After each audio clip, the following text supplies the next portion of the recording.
Hey there, everyone. How are you? 𝗤𝗏𝗍𝗓 here. I want to talk to you guys about injuries. And I posted the other day about having this bruise on my knee, which you can't really see anymore. So there used to be a bruise here, right? And you can go back in the timeline. I had this bruise, so I was running along, and I felt some tearing in my quad, and it ended up bruising. And I talked about in that video that the bruising was the muscle pulling apart and straining. A strain is a nice way of saying tear. So I talked about this main thing because I'm in a room where I've been treating telehealth due to COVID-19 and treating runners from this room all day. And one of the main things I often see with a lot of runners is that they go from a point of like, I can walk and talk without pain, I can go up and down stairs without pain. Okay, I'm ready to run. And the problem with that is like when you look at, and I have this conversation with them all the time, is like when you're looking to get back to running, like running's up here and walking, talking, going up and down stairs is down here. And just because you can go through your daily life without pain, you can't necessarily run yet. And I went through a hard workout yesterday. I'm actually going to take you through a part of my workout today because in between running and daily life, like I can walk, do everything in my daily life, but I just can't run.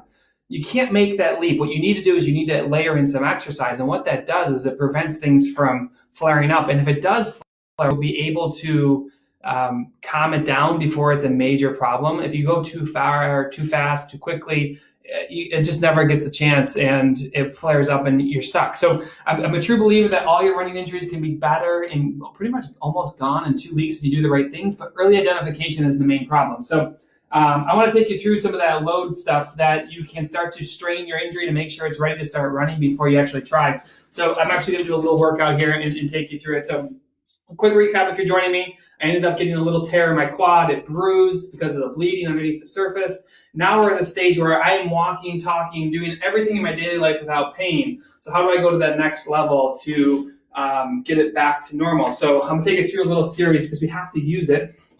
So one of the things I like to do is if it's a quad muscle, this could be true for your calf, it could be true for a lot of things. I want to go after the glutes first. So one of the things I started doing, I did these yesterday, I'm not going to go through the whole thing, is before I start running, I want to make sure that I can lunge on this thing. So I like to do lunge to hammer curls going both ways. By going sideways, you're actually going to load the glute more and the quad less.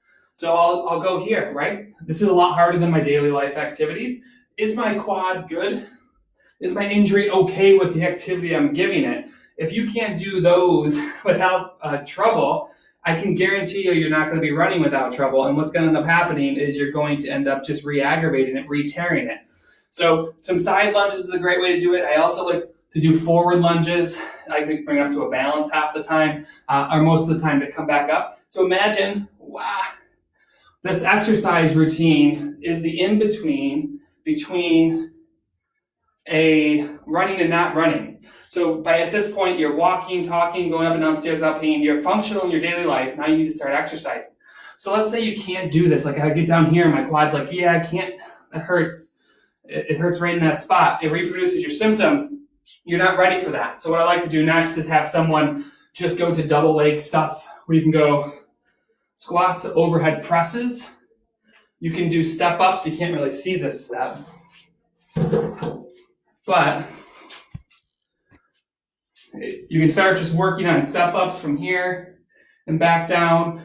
Again, adding this layer of exercise between running and not running is really important because you're going to start tugging on your injury site. For me, it's my quad. It could be the calf. It could be the foot. So step ups. Can you squat without pain? Can you lunge without pain? Now, the big piece here is the next thing I'm going to talk about, which is going from, your lunges and stuff will get you a little bit better, but they're not going to get you the whole way. So you are walking, talking, doing your daily stuff without pain. You can squat without pain. You can lunge without pain. The last thing I like to do is go into a series of balance and reach activities. So I know these are good for me because I did them yesterday, so I'm going to go through them anyways and show you guys some of this. But see if I can move this back a little bit.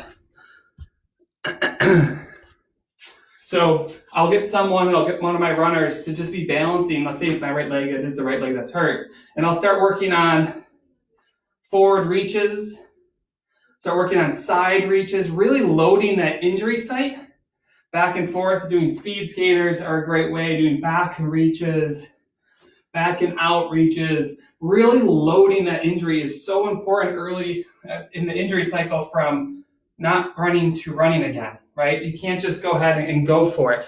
I want to show you why. This table's about to break. You're about to all fall down. I'm going to go ahead and just show you right here. Let's see if I can make this work. I'm just kind of wheeling my laptop around, but this might make sense. Again, if I haven't said it yet, but there's actually a link in this post. If you're struggling and you want to just not get hurt because training is a little dicey right now, check out the link in this post. I posted a blog article recently about this, but of how to stay uninjured. But this is the main thing that I talk about all the time. Going from, you're running along, right? You're injured, you have to go down to do nothing. What most people do is they sit here, they'll wait a couple weeks and say, okay, I feel good, let me try to run again. And they realize that it's not ready. So when you're walking, talking, going up and down stairs, your level of function is sitting right here. What I'm talking about now is how do you bridge the gap from here back to running? And that's by the exercise I'm showing you. It's by lunging on it. It's by doing step-ups. It's by doing this single leg activity.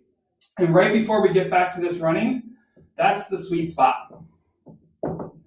That's where you start to really test the injury with some modified jumping, what I call the ladder test. I'm going to go over that tomorrow because I want to check and see if I'm ready to run because I really want to. My bruising, can't see it, is gone. And my injury's feeling good. It's gone through a couple workouts at this point. Now let's start to feed back in the running. And that's what I'm going to talk about tomorrow, how do you do this. But the take-home message is this. When you get hurt, these things can get better very quickly, but most running injuries will let you run on them until you can't. So it usually starts off with a little, it doesn't feel right, and then it keeps progressing. For me, I knew I didn't feel right when I got back from my run. It was stiff. I developed a bruise, which is a sign of a tear. And while I was pretty functional, I knew something was wrong. And I think most runners really do know that something is wrong when they have like an injury coming on.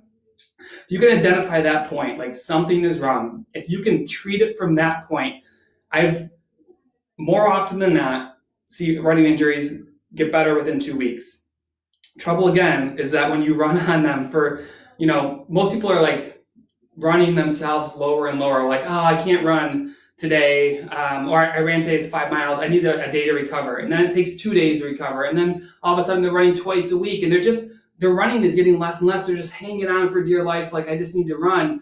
When if they would have just shut it down right at the gate, let the body heal itself. Your body is the most likely to heal itself in the first couple days of getting hurt. So if you can just maximize that by not beating it up, it can make a huge difference. So I'll take you through something tomorrow or the day after about the pre-run test that I usually use. But don't let the false security of thinking that you can go through your day-to-day life without symptoms be something that says, okay, why don't you go and try and run on it? Because what it's going to do is it's just going to blow open and cause a huge problem. So this video is kind of all over the place. I'm going to go through a workout now, actually, because I need to get mine in before I start treating patients again. But if you want some help, you want to make sure that you got your training in line during COVID-19 and that you're ready for the fall, go to the link in this post. I posted a new blog article that covers it more about 3 things you can do to not get hurt. I think they're very helpful for you. And it's what I'm telling all my patients right now. So I hope everyone's well, and I'll go through and read some of these comments now and go from there. Bye, guys.